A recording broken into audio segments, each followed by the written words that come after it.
আসসালামু আলাইকুম। আমার চ্যানেলে আপনাদের সকলকে স্বাগত। ডক্টর ইউনূস জানেন নাকি আওয়ামী লীগকে এবং শেখ হাসিনাকে ঠেকাতে গিয়ে আপনি দেশের 12টা বাজিয়ে দিয়েছেন। 5 আগস্টের পরবর্তী সময় আপনাকে অন্তর্বর্তীকালীন সরকারের প্রধান উপদেষ্টা করা হয়। শুধু কি আওয়ামী লীগকে ঠেকানোর জন্য, শেখ হাসিনাকে ঠেকানোর জন্য? আপনি জনগণের জন্য কোনো কাজ করছেন না। দেশটা মনে হচ্ছে আপনাদের আর না হলে আওয়ামী লীগের। মাঝখান দিয়ে জনগণ এই দেশের কিছুই না। তাহলে ভাই জনগণকে আপনারা মেরে ফেলেন। আপনারা ক্ষমতায় থাকার জন্য বিএনপি, জামাত, আপনাদের সিন্ডিকেট আওয়ামী লীগের সাথে গৃহযুদ্ধ লাগিয়ে দেন। হয়তো আওয়ামী লীগের লোক যারা আছে তারা বেঁচে থাকবে, না হয় আপনারা বেঁচে থাকবেন। তা না হলে তো আমি বাংলাদেশে এখন আর কিছু দেখতে পাচ্ছি না। আপনাদের কাজই শুধু হচ্ছে আওয়ামী লীগকে দমন নিপীড়ন করা, আওয়ামী লীগকে কোণঠাসা করা, আওয়ামী লীগের কর্মীদেরকে ঘর থেকে ধরে নিয়ে গিয়ে মেরে বস্তার ভিতর ঢুকিয়ে তার বাসার সামনে ফেলে দিয়ে আসা। কুমিল্লার এক ছাত্রলীগ নেতাকে ধরে নিয়ে গিয়েছে, তার বাবাকেও ধরে নিয়ে গিয়েছে। 4 দিন পরে তাদেরকে মেরে বস্তার ভিতর ঢুকিয়ে তার বাসার সামনে ফেলে দেওয়া হয়েছে। এই রকম অহরহ ঘটনা ঘটছে। অনেক কিছু নিউজ মিডিয়া আসে, অনেক কিছু নিউজও করতে পারে না অনেক চ্যানেলগুলো। এই হচ্ছে যে বাস্তব পরিস্থিতি বাংলাদেশের। একটা দলকে ঠেকানোর জন্য, একটা দলের নেত্রীকে ঠেকানোর জন্য সারা বাংলাদেশের 12টা বাজিয়ে দেওয়া হয়েছে। জনগণ বাংলাদেশের এখন কিছুই না। বাংলাদেশের মধ্যে এখন একটাই থিওরি চলতেছে, আওয়ামী লীগ ঠেকাও, আওয়ামী লীগের কর্মী যেখানে পাবা সেখানে মেরে ফেলো, আওয়ামী লীগের কর্মী যেখানে পাবা সেখানে গ্রেপ্তার করিয়ে দাও। সিলেটের পুলিশ কমিশনারের মতো লোক, উনি বলতেছে প্রতিদিন 2টা করে প্রত্যেক থানায় আওয়ামী লীগের কর্মী ধরা বাধ্যতামূলক হয়ে গিয়েছে। তার মানে কি, 2জন করে যদি আওয়ামী লীগের কর্মী ধরতে না পারে ওই থানার এসআই বা কোনো ওসি, তাহলে তার উপর একটা প্রেশার আসবে বা তাকে প্রত্যাহার করে দিবে। তাহলে সে কি করবে? সে বাধ্য হয়ে অনেক নিরীহ মানুষকে আওয়ামী লীগ বলে ধরে নিয়ে আসতে হবে। তো এই যদি হয় অবস্থা বাংলাদেশের, তাহলে বাংলাদেশের শাসন ব্যবস্থা বলতে কিছু আছে? আইন আদালত বলতে কিছু আছে? বাংলাদেশে তো এখন অঘোষিত গৃহযুদ্ধ অলরেডি চলতেছে। গৃহযুদ্ধ আসন্নর কথা আমরা বলি, গৃহযুদ্ধ অলরেডি অঘোষিত চলতেছে। হয়তো বা আওয়ামী লীগ কোণঠাসা অবস্থায় আছে বিদায় ব্যাকফায়ার করতে পারতেছে না, এক পক্ষ শক্ত আছে বিদায় সে গুলি করে মারতেছে না, কিন্তু তুলে নিয়ে গিয়ে কষ্ট দিয়ে মারতেছে। সে জেলের ভিতর প্রেরণ করে ওইখানে মেরে ফেলতেছে। সাবেক শিল্পমন্ত্রী মজিদ সাহেবের মতো লোককে মৃত অবস্থায় ওনাকে হ্যান্ডকাপ পরিয়ে মেডিকেলের মধ্যে শুয়ে রাখা হয়েছিল, মারা গিয়েছে, তখন ওনার হ্যান্ডকাপ খোলা হয়নি। ওনার মতো এত বয়স্ক লোক, উনি কি পালানোর ওই শক্তি ওনার গায়ে আছে? উনি পালায় কোথায় যেত? ওনার ওই অবস্থা হ্যান্ডকাপ রশি পরিয়ে আপনার মেডিকেলের চেয়ারের না কিসের পাশে রশি দিয়ে বেঁধে রেখেছিল। এই হচ্ছে যে পরিস্থিতি। মানে একটা গরুর থেকেও খারাপ ভাবে একটা সাবেক শিল্পমন্ত্রী, উনি ভালো মানুষ, ওনার এলাকায় খবর নিয়ে দেখেন ওনার মতো মানুষকে এভাবে অপমানিত করা হয়েছে এই দেশে। তার মানে দেশের যে 12টা বাজিয়ে দিয়েছে এই ইউনূস সরকার, একদম পানির মতো ক্লিয়ার। সাধারণ জনগণ 80% আপনারা খবর নিয়ে দেখেন গ্রাউন্ড লেভেলে সকলেই বলতে শুরু করে দিয়েছে যে শেখ হাসিনা ভালো ছিল, শেখ হাসিনা শাসনামলে আমরা অনেক শান্তিতে ছিলাম, ডক্টর ইউনূস গণতন্ত্র আরো ধ্বংস করে দিয়েছে।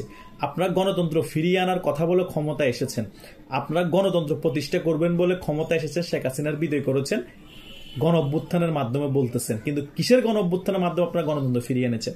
বরং শেখ হাসিনার আমলে যে রকম গণতন্ত্র ছিল তার ছিঁড়ে ফোটাই আমলে নেই, বরং শেখ হাসিনার আমলে গণতন্ত্রটাকে আপনারা কবর রচনা করে দিয়েছেন, স্বৈরাচারী শাসন ব্যবস্থা কায়েম করেছেন।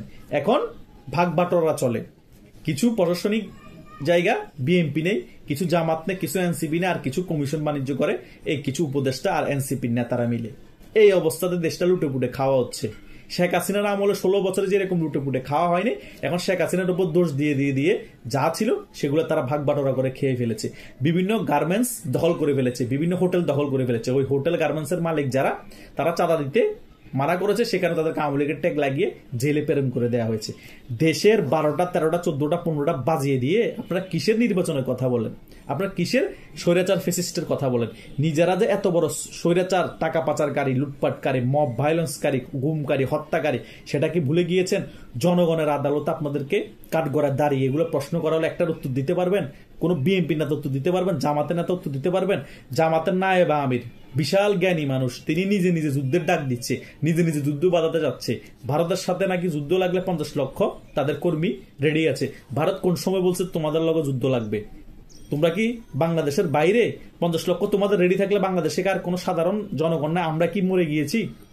আমরা মুক্তিযুদ্ধের সপক্ষে শক্তি। ভারত না, বিশ্বের যে কোনো দেশের সাথে যুদ্ধে লাগলে আমরা সকলের বিপক্ষে যুদ্ধ করতে রাজি আছি বাংলাদেশের হয়ে।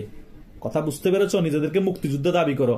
1971 সালের গ্লানি মোছার জন্য এখন যুদ্ধ একটা লাগিয়ে নিজেরা মুক্তিযুদ্ধ হবা। আওয়ামী লীগ মনে করছো ইন্ডিয়ার পাশে দাঁড়াবা, আওয়ামী লীগকে রাজাকার বানাবা। এগুলা মানে সৃষ্টি করার চেষ্টা করা হচ্ছে, মোটিভ সৃষ্টি করার। জনগণ সকল কিছুই বুঝে।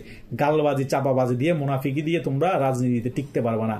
ভোটও তোমরা ওই লেভেলের পাবা না। তোমরা এমন ভাবে বাংলাদেশে সারা জায়গায় টাকা টোকা মেরে বট আড়ি খুলে যে তোমরা এখন আওয়ামী লীগ থেকে বড় দল, বিএনপি থেকে বড় দল, তোমরাই ক্ষমতায় আসবা। আবার এদিক দিয়ে আর একটা হাইপ সরানো হচ্ছে, যুক্তরাষ্ট্রই চাচ্ছে এখন জামাতকে ক্ষমতায়। কেন? জামাতের ছেলেরা নাকি শিক্ষিত, জামাত খুব মেচুর ভাবে কথা বলে, কোনো হই হাল্লা নাই। আরে বেটা, এই যুক্তরাজ্যই কদিন পর তোদেরকে জঙ্গি ট্যাগ দিয়ে গণদোলাই দিয়ে বাংলাদেশে মেরে ফেলাবে। যুক্তরাজ্য যাদের বন্ধু শত্রুর প্রয়োজন না, লাদেনকে তৈরি করছেই তারা, লাদেনকে মারছেও তারা, সাদ্দামকে ইরাকে তৈরি করছেও তারা, এই সাদ্দামকে পরে মেরেও ফেলছে তারা। পৃথিবীতে যতগুলা বড় বড় নেতা তৈরি করছে তারা, জঙ্গি বানাইছেও তারা, মারছেও তারা। তাই তোরা তো নাচার কিছু নাই। তোরা ক্ষমতায় চলে আসবি, পাকিস্তান সাপোর্ট দিবে, এগুলো হচ্ছে যে আকাশ কুসুম চিন্তা ভাবনা। বাংলাদেশ যতদিন আছে লিগেল ভোটে সাধারণ জনতা তোদেরকে কোনো ভোট দিয়ে ক্ষমতায় আনবে না কিয়ামতের আগ পর্যন্ত। এটা আমি সবসময় বলি, এটা বলেই যাবো। এটা হচ্ছে বাস্তবতা। যতই টাকা দিয়ে মানে হই হুল্লা দেখিয়ে আমাদের জনপ্রিয়তা বেড়ে গিয়েছে, লাভ নাই। হাইয়েস্ট এখন 20টা আসন, হাইয়েস্ট, আর সর্বনিম্ন 10টা আসনের নিচে। এটাই তোমাদের গ্রাউন্ড রিয়েলিটি, এটাই তোমাদের ভোট ব্যাংক এখন এই পরিস্থিতি। তো আর তোমরা 150 আসন তো আকাশ কুসুম চিন্তা ভাবনা, কেয়ামতের আগেও পাবা না। ওই হাসনাত আব্দুল্লাহ একটা কথা বলছে না, 5 আগস্টের পরবর্তী সময় হয়তো এবার, না হয় নেবার। মানে এবারও হবে না, আর কখনোই তোমাদের সম্ভব না বাংলাদেশের ক্ষমতায় আসা। জাস্ট তোমরা হাইপ তুলবা, টাকা আছে হাইপ তুলতে পারবা, এটা ছাড়া আর কিছুই নেই। কারণ তোমাদের জনগণ যেগুলা, ভোটার এগুলা, এটাই হচ্ছে জামাত ইসলাম, এটাই হচ্ছে তাদের বাস্তবতা।